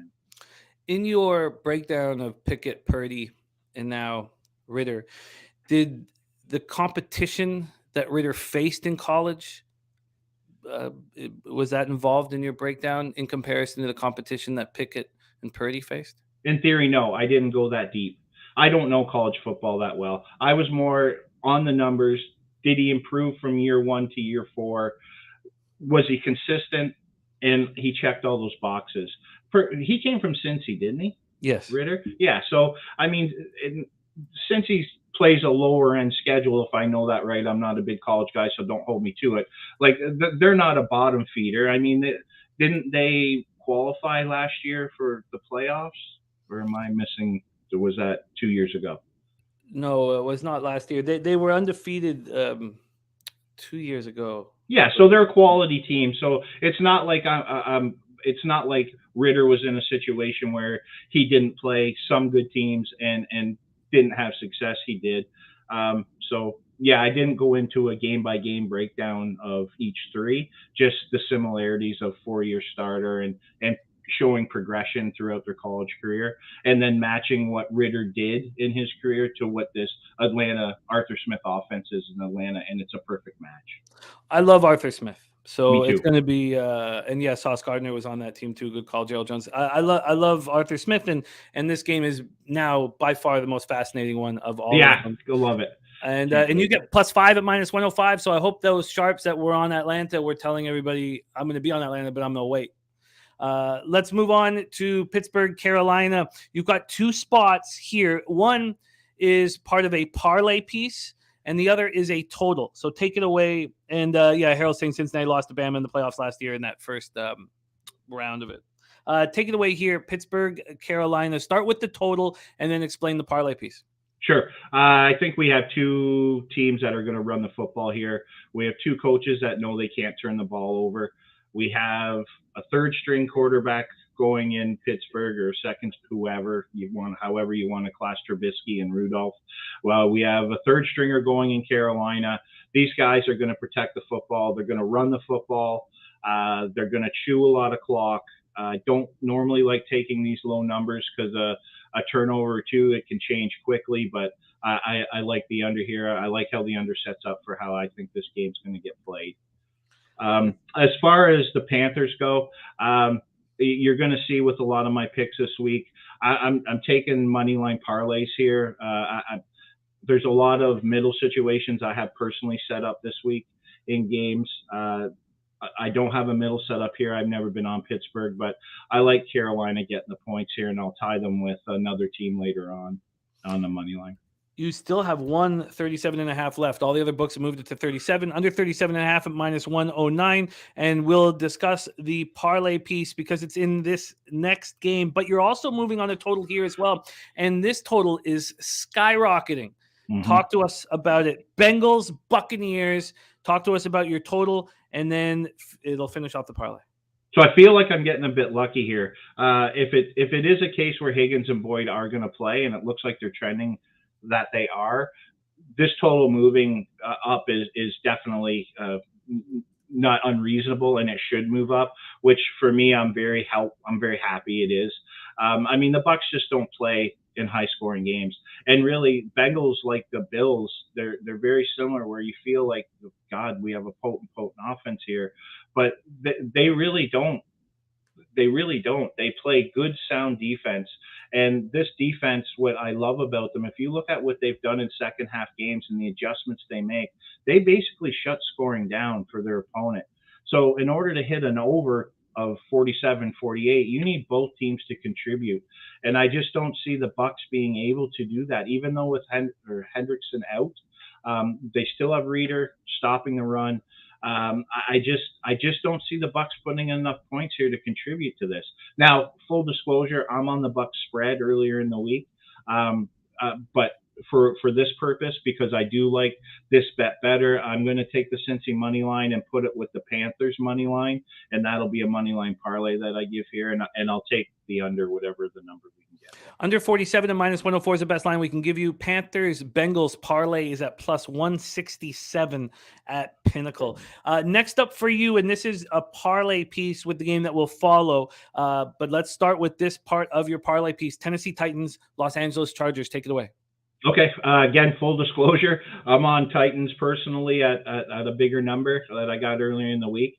But as I got into this game and started hearing why Tennessee's taking money from the Sharps, if you look at their models and the analytics of it, this is a 1-point game because Chargers also don't get any home field advantage by any of these guys. But so then what I have to start looking at is what's true. And if you look at this Los Angeles Chargers team, they played one game this year with Allen and Williams on the field. So their true offensive numbers aren't even close to what they should be because they haven't had their offense all season except for one time. And we saw last week it was enough to beat to beat the Dolphins.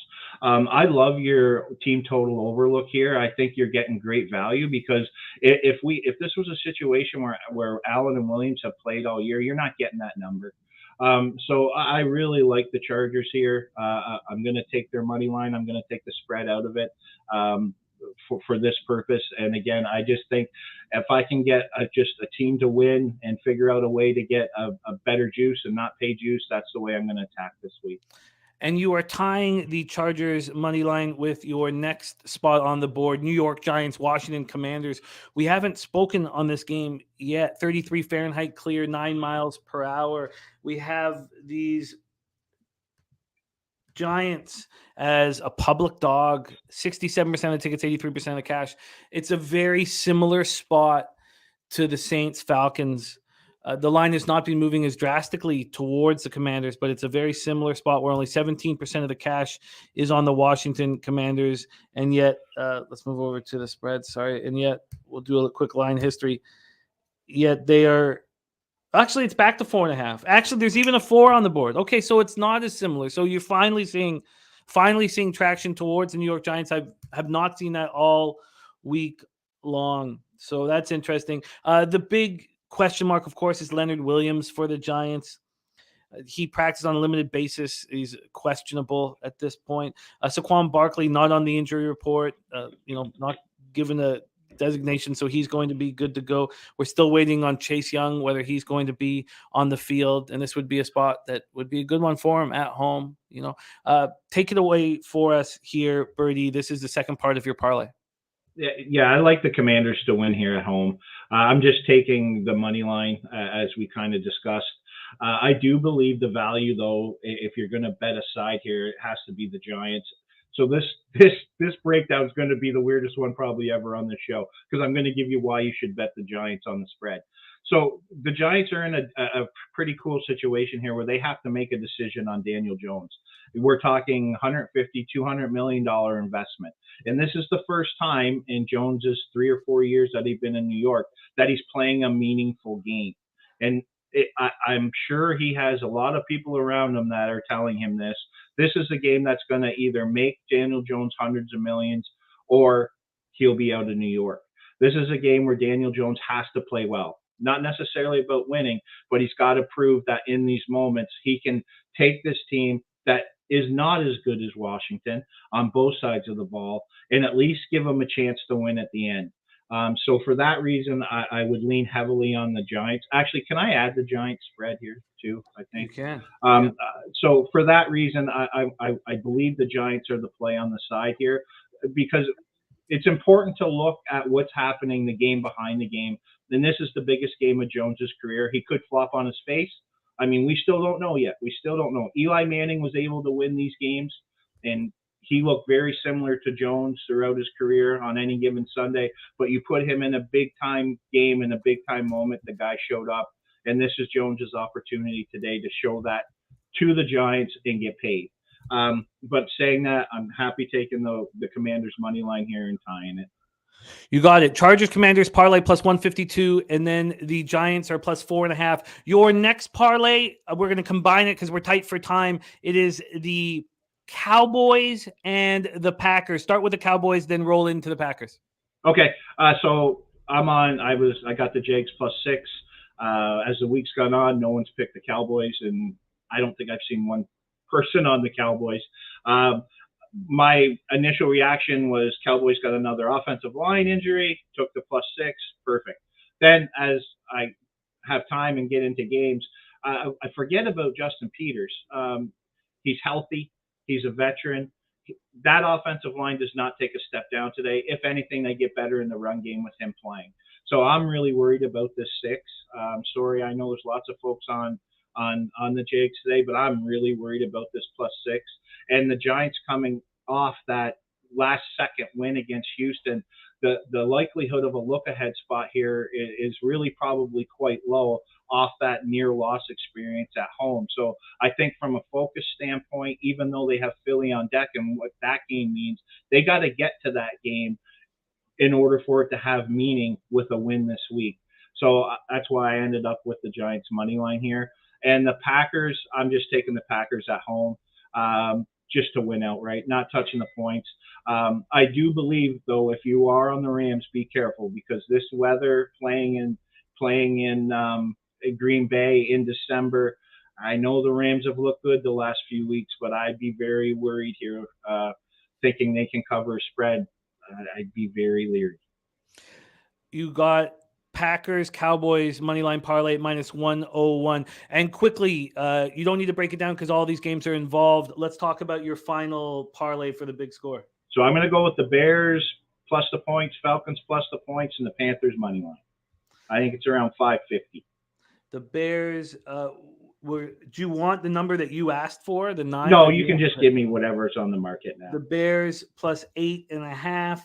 The Falcons plus 4.5 is at plus 101. Would you rather me get you the 4.5? Yeah. Okay, 4.5 at 101, and then the Panthers money line to close it up is minus 145. That 3-game parlay is at plus 563. 563. Awesome. So let me move this to 8.5. 8.5. Let's move this to 4.5. And plus 563. We got to roll on, Birdie, but spectacular work as always. Been so much fun watching your game elevate throughout the season, and you have a rich career, a bright career in this business. Bears plus 9, Falcons plus 5, under 37.5 in Pittsburgh, Carolina, under 47 in Cincinnati, Tampa, and the Panthers Bengals parlay plus 167. You have Chargers, Commanders moneyline parlay plus 152, and the Giants plus 4.5 minus 105. You have the Cowboys Packers parlay minus 101, and the Bears plus 8.5, Falcons plus 4.5, Panthers moneyline plus 563. Excellent work, Birdie. Follow our guy Birdie on Twitter at Birdie_bets and get that cash, my friend. Thank you for sharing your hard work with us. Listen, happy holidays from the bottom of my family to everyone in the chat, to Jimmy. Have a great holiday season. Have a great week. If you have children, enjoy your day next week. I love all of you. Let's get that fucking money this week. Let's go. Love you, mister. Oh, one last thing. If you're on a nationally broadcast radio show on Sirius Radio, you should check that out. It's a podcast called Cover It with Teddy Covers. Our guy fucking killed it. And somebody says, where can I find you? And you've won your last 10 fucking NFL games. You tell them Tuesday night at 8 o'clock on Pub Sports Radio on YouTube. Fuck. Let's go. Love you. Love it, Birdie. Love it, Birdie. There you go. Birdie in the house. We go from Birdie in Kingston, Ontario to South Jersey. And your next capper plus 3.01 units on the season. He was leading all of last year as well. A hell of a capper. And can't wait to have him back in action. Please welcome to the show, Billy Brisbane in the house. Brizzy, what's happening, my man? We're doing good. We're doing good, man. Big slate today. Got to get to the money. Let's get to the money. You start with Falcons Saints, and we've been debating this game throughout. Can't wait to hear your looks. Take it away. Yeah, we're going to go with Desmond Ridder over 22.5 rushing yards here at minus 115. He ran very well in college at Cincinnati, having over 2,000 rushing yards. The Saints have been susceptible to QBs on the ground. Mariota had 72 rushing yards in week 1 versus the Saints. Other noticeable performances throughout the year, Kyler Murray, 30 yards, Lamar Jackson, 81 yards, Kenny Pickett had 51 yards, and Perkins, when he replaced Stafford, had 39 yards. So we're going to go with Desmond Ridder over 23.5 rushing yards. Over 23.5, right? I thought 22.5. Is it 23? 23.5 at minus 115. Desmond Ridder. Brizzy is on the board. Next up for you, Brizzy, Chiefs, Texans. Looking at a parlay piece. Take it away. Yeah, we're looking at Isaiah Pacheco anytime touchdown here at plus 100 at Bet365. In 4 games since CHE's injury, Pacheco has averaged 92 scrimmage yards with 2 total touchdowns, 13 or more carries in 5 straight games. He gets a favorable matchup here versus the Houston rush defense, who's allowed 17 rushing touchdowns for a season, which is 4th worst in the NFL. Pacheco anytime touchdown. That was minus 105? No, plus 100. Plus 100. Sorry, my bad. Plus 100. Beautiful. Beautiful. Chiefs, Texans, Pacheco, anytime touchdown at plus 100. Next up for you after this one, Brizzy, is Eagles, Bears, Soldier Field, Chicago, Illinois. I can't wait to hear your thoughts on this one. Take it away. Yeah, we're going to go with Miles Sanders over 69.5 rushing yards at minus 110. He's been on fire of recent, 140-plus rushing yards, and for the second time in his last 3 games. He's been a workhorse back for the Eagles here, 16 carries over the last 3 games. Ultra consistency, great matchup. He should be in store for another big day against this Bears defense. Miles Sanders over 69.5 rush yards, minus 110. Did you have a feel on the side in that one? I lean towards the Eagles, but I mean, 8.5 points is 8.5 points in any football game. Yeah, I think the over is the best bet.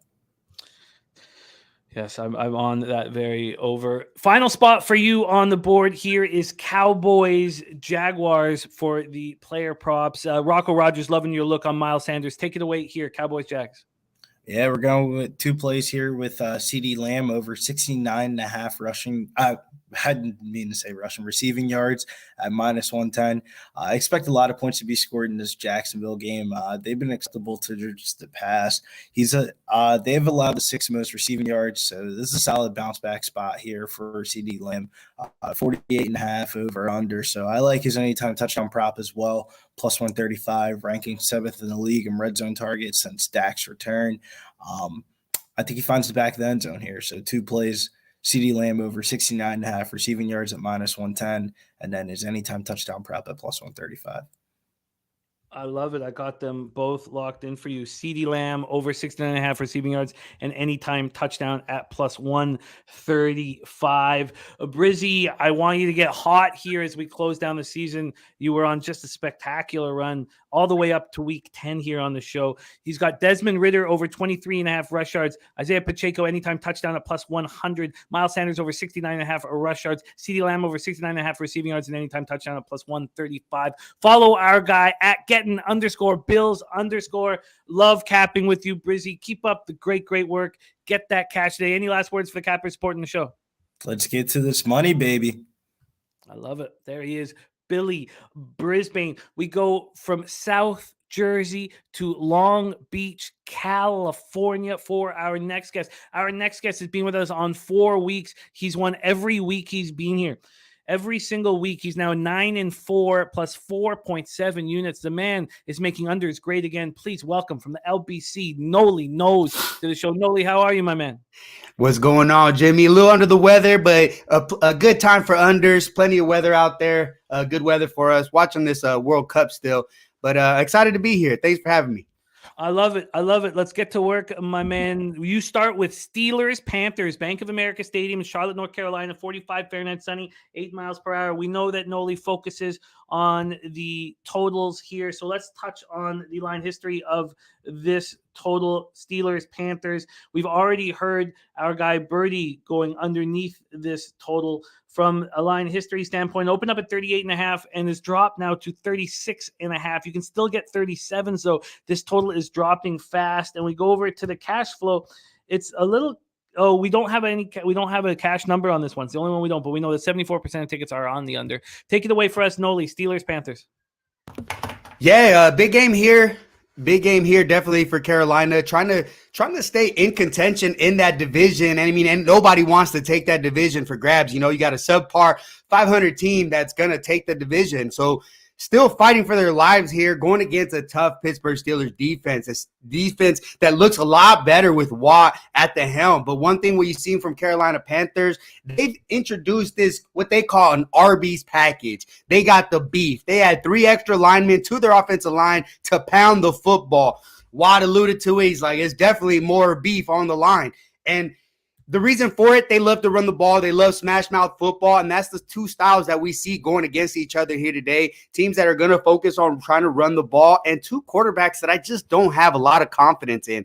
Carolina Panthers have been playing pretty well defensively, ranking 16th against the pass, so I think they're going to have a tough time trying to throw against them. They're going to have to run the ball.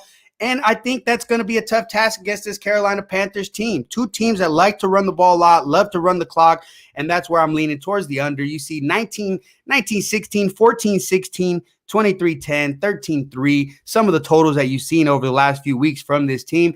Last week, Carolina, I thought the number got inflated with some of those turnovers and going against a much weaker Seattle defense. I like this number. 2 teams going slow. Like the under here a lot. Under 37.5 is available, -110 at DraftKings. Thank you for letting us know that, Craig. So you're in business there. Still got the hook. I had a chance at this under 38.5 on Tuesday, and I wish I had pulled the trigger. Joe Chris saying this is a clear under, so it's still available for us all. Next up for you, Noli, Atlanta Falcons, New Orleans Saints in the Caesars Superdome. Take it away. Yeah, see, Saints right here going against a rookie quarterback making his first NFL start. And I think this is a tough task going against this Saints defense that is very physical.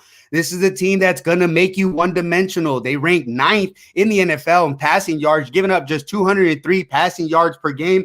This is going to be a tough task for him, and I think that his speed will not translate. We've seen it from Baker Mayfield. We've seen it from Zach Wilson. The speed doesn't translate. You've been able to get to the corners against these other teams in the athletic conference. This is not the athletic conference. This is not UConn, Memphis, SMU. This is the National Football League, and I expect Ritter to have a tough time here today going against a team that likes to try to take away the run.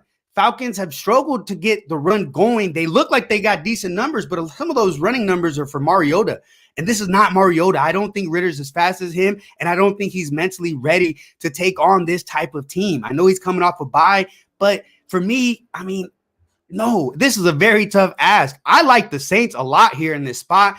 I think this is a smash spot because of the fact that Atlanta Falcons can't stop the run. If the Saints become 2-dimensional, they're able to run the ball, they're going to be able to start throwing the ball on you. And that's a tough ask for this team. Me personally, the way the Atlanta Saints haven't been able to go deep with the ball, still going to take them time to score. I like the under here, but here in this game, I also like the Saints. So in my opinion, I think it'll be wise what I did at a +167, taking the Saints money line and hooking it to the under 43.5. Saints money line under 43.5. And that got you what number? +167? Noli, was that +167 on the parlay? I think 70, but I'm not sure. I'd have to look it up, and it'll freeze my stuff, so I don't want to do that. No worries. Don't worry about that. Let me just see what we could get you if I was to put it in here. Saints money line and the under 43.5 +179. You can get that right now at +179. So we've locked that in for Noli. Saints money line and the under 43.5. I like that bet.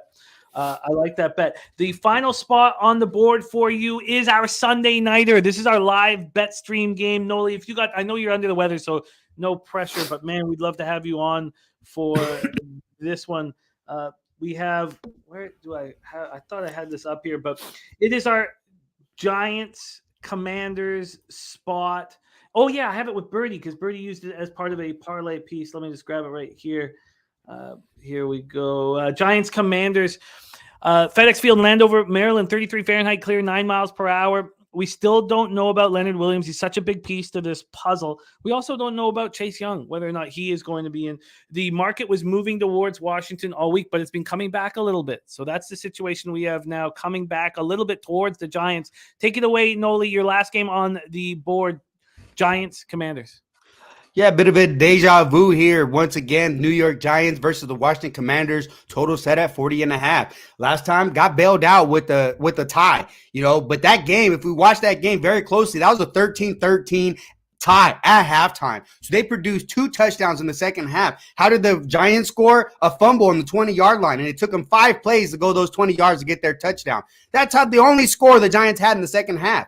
And some of those plays that they had in the first half, I thought were flukes, and things that in the second half I saw that are going to be more what we see here in this game. These are 2 teams that run the ball significantly. 66 combined rush attempts the last time out. And a big difference here, we're not in Giant Stadium. We're in the Commander Stadium now. So now we are on grass. So now we're able to run the ball better. Why? Because the linemen hate turf. They have no way of pushing off that turf. On grass, they have a better footing, and they can jump off the ball a lot better in getting those rush yards. I expect the Washington Commanders to be able to run the ball a lot better here today, albeit they still rushed over 140 yards last time against these Giants.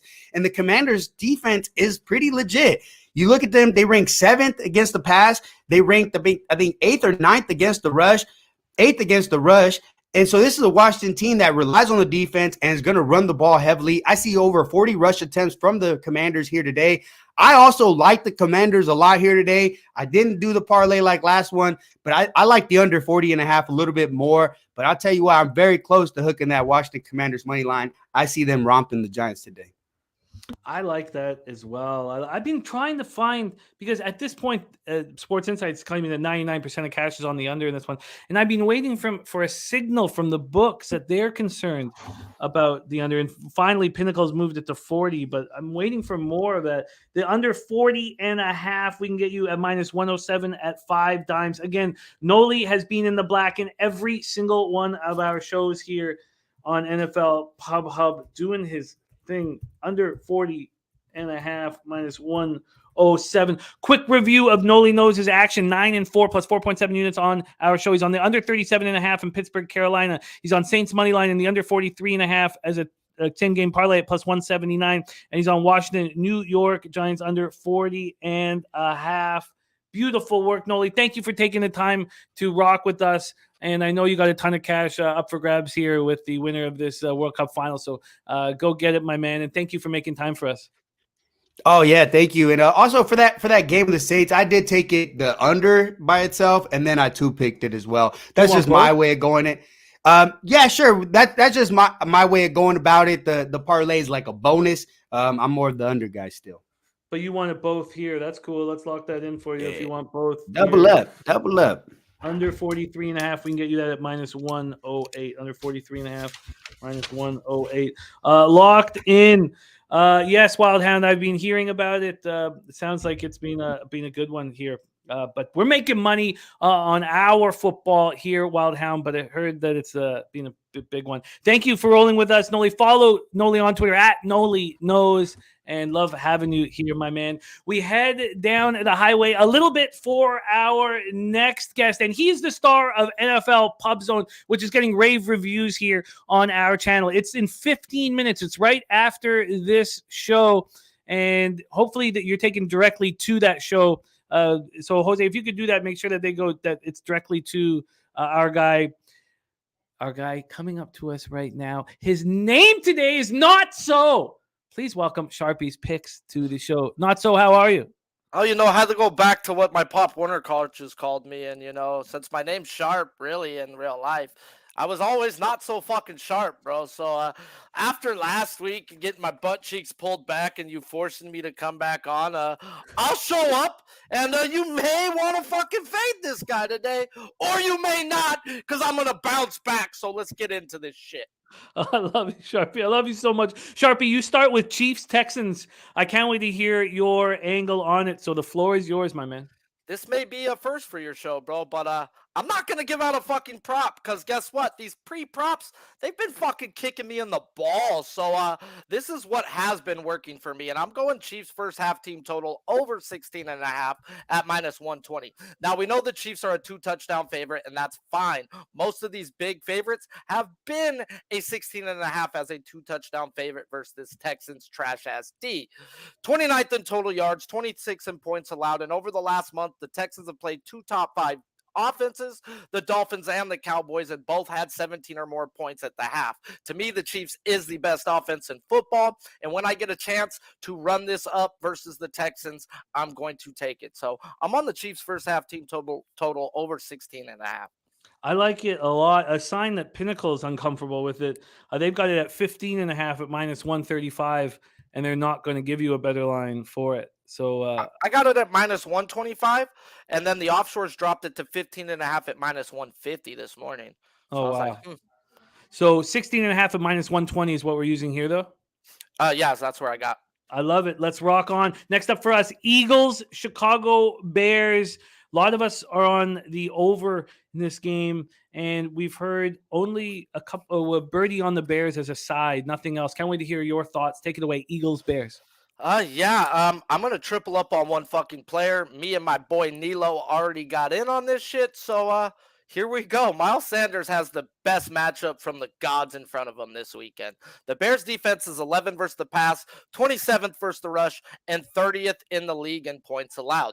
There's a reason the Eagles are big favorites here, and Sanders has played this year versus 6 bottom 10 rush defenses, and man, oh man, does he eat when given the opportunity. And those matchups versus bottom 10 rush defenses, he is 6-0 to the over on his rush yards, averaging 102 yards a game with at least 1 touchdown in every game. And 5 of those touchdowns coming in the first half. So I'm going to hit me Sanders 3 fucking ways today. I took his anytime touchdown at -120. I took his first half touchdown at +200. And I'm taking his rush yards over 69.5 at -113. I think he hits this all within the first half. Like I said, he scored 5 of his 6 touchdowns versus these bottom feeders in the first half. So I'm going to bank on them, banking on Mbappe! I love it. I love it. I love it. Miles Sanders, anytime touchdown -120. First half, any touchdown +200 and over 69.5 rush yards. And what was the juice on that? -113. -113. Triple up on Miles Sanders for our guy, Sharpie. Next up, Sharpie, for you. And this is the final game here on today's show. And it's the game that our big Ragu will be at as well in person. Take it away, Bengals, Buccaneers. Yeah, got to get on some playoff Lenny, guys. What time of the year is it? It's that time to start pounding motherfuckers for the playoffs. So let's get on Leonard Fournette's rushing receiving yards over 57.5 at -115. And I fought back and forth on this one, and I did bet his rush yards over 30.5 as well, but my bigger bet is on the 57.5, and for show purposes, that's the only one I'm going to give out. But Fournette is still a big piece of this offense, even though White has looked like he has taken the starting job. That's fine. We're getting a great number because the Bucs ran into the best team in football last week in the 49ers. Fournette has hit his over 4 of the last 5 weeks, and with the 1 loss coming versus those 49ers. This is a split backfield, like I said, but Fournette is still seeing 9+ rush attempts a game over the last 5 weeks. We'll see an average of 5 targets. These numbers are too low. Whether you want his rush or his rush and receiving, just get in on some Fournette, and you don't have to worry about game script if you take his rush and receiving, and that's why I went that way. Whether they're down, whether they're up, he will be a part of this offense. I love it. Fournette over 57.5 rush and receiving. What was the juice on that? -115. -115. We are locked in. reviewing our guy Sharpie's action. He's on the Chiefs. First half team total over 16.5 minus 120. A triple up on Miles Sanders. Anytime touchdown, full game minus 120. First half plus 200 and over 69.5 rush yards at minus 113. Then Leonard Fournette over 57.5 rush and receiving yards at minus 115. And directly right after this show, you will be taken to our guy Sharpie's NFL Pub Zone that's getting rave reviews. Do check it out. Sharpie, any last words? And do you want to touch on exactly what happens on NFL Pub Zone for the cappers that don't follow it? If you haven't followed it, and I appreciate you guys the last few weeks, you've been shooting the end of this show over there. So we're starting with 50-60 in there, and that's fucking awesome. So appreciate you all who have been popping over there, and I appreciate you all who have been staying. And it's strictly play-by-play of NFL Red Zone's morning games, not by a guy named Pee Wee Herman lookalike that the NFL Network gives you. You get pub sports, bro. You get real people who put real fucking money, live stats up to date. We pull out the DraftKings boards on there the whole time. So we're constantly following stuff, and we still live bet at the half on certain props too. Because like I said, we're here to make fucking money. So tune into the Pub Zone. Let me call play-by-play of the morning games for you. And France is going to choke this one out like this girl last night was choking it out at my house. There he is. There he is. Sharpie. Rocco saying we love the Pub Zone. Jordan said Sharpie way more entertaining than NFL Red Zone. There you have it. Sharpie is in business. All right, let's review all action here. Oh, and looks like we can get him an over 55.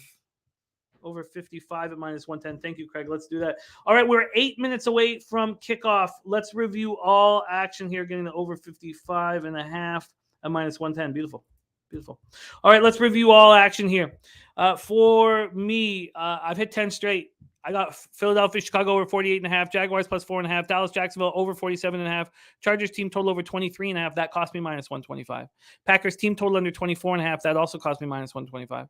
I moved on the Saints minus 4 this morning and Rams, Packers under 39.5. And I'm very interested in the Raiders, but I think I probably missed it.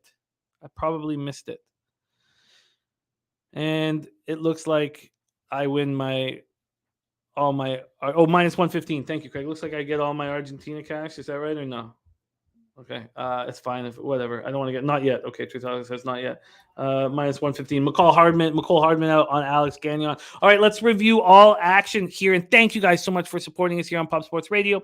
We opened with Philly, Chicago, and Bobano. He's on the over 48 minus 105. He's on the Falcons plus 4.5 minus 103 and the over 43.5 in that game. Falcons Saints. He's on the Lions plus 1.5 minus 105 and the over 43.5 in Lions Jets. He's on the Panthers minus 2.5. He's on the Jaguars plus 4.5 and Dallas Jacksonville over 47.5. He's also on the Texans plus 14.5 and the over 48.5. He's on the Chargers minus 2.5 and the over 46.5 in that one, and Bengals minus 3 and minus 119. And we were also given a look from our Razor Sharp picks, his top play on the board. Razor's top play he gave us, and we also call that his gambler's first glance, is Jaguars plus 4 from Razor Sharp picks.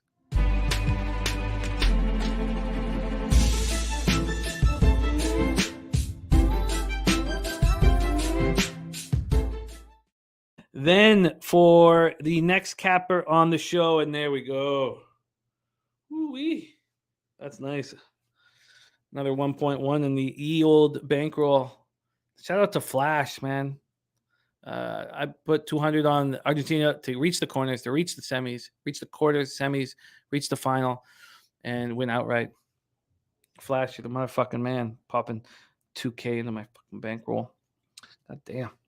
Next up, Big Ragu's on the Jets minus 1 at minus 114. Texans plus 14.5 at minus 105. Chargers team total over 23.5 at minus 120. Bengals first half minus 2.5. And Cincinnati Tampa Bay first half under 23.5 minus 113. And he will be there at the game live for that. Thank you, Gerald Jones. Yeah, Wild Hound feels really good, man. It's this past week sweeping the board in NFL and cashing all these soccer tickets. Feels really, really, really good, man. Mike M gave us a pimp slap play today. Tennessee Titans plus 3.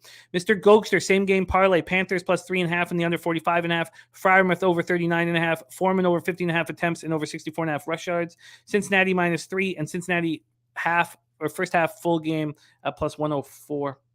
Then Birdie gave us Bears +9, Falcons +5, the under 37.5 in Pittsburgh, Carolina.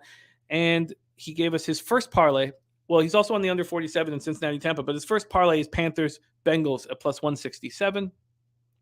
Then he's on Chargers, Commanders at +152. And sweet Swiss Horton, keep doing that, man. It'll build. You're 4-0 on it. Swiss Horton play of the day. Chargers +4.5 -105. Then he's got a Cowboys, Packers parlay and Bears +8.5, Falcons +4.5, and Panthers money line at +563. Harold Williams jumped with me on that Chargers over team total. And Von Polo says Argentina just made my kids' Christmas way better. I love it. I love it. Ritter. So now we go into Billy Brisbane. Ritter over 23.5 rush yards. Pacheco anytime touchdown at +100. Miles Sanders over 69.5 rush yards. When we see correlated prop action from our cappers, good things follow, and we have both Brizzy and our guy Sharpie making moves on that. And then we have CD Lamb over 69.5 receiving yards and anytime touchdown +135. Noli gave us 9-4 on the show. All these guys are having spectacular seasons. Noli on the under 37.5 in Pittsburgh, Carolina.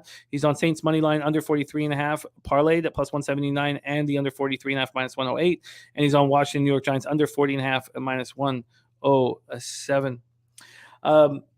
Yeah, of course, Noli, Mbappe, Messi. Mbappe's a kid. Messi's the denouement of his career. So, yeah, Mbappe's the best. We know that. I mean, he's, 23, man. And that's it. Sharpie, first half team total over 16.5 for the Chiefs. As we said, Sanders triple up and Fournette over 55.5 rushing receiving yards.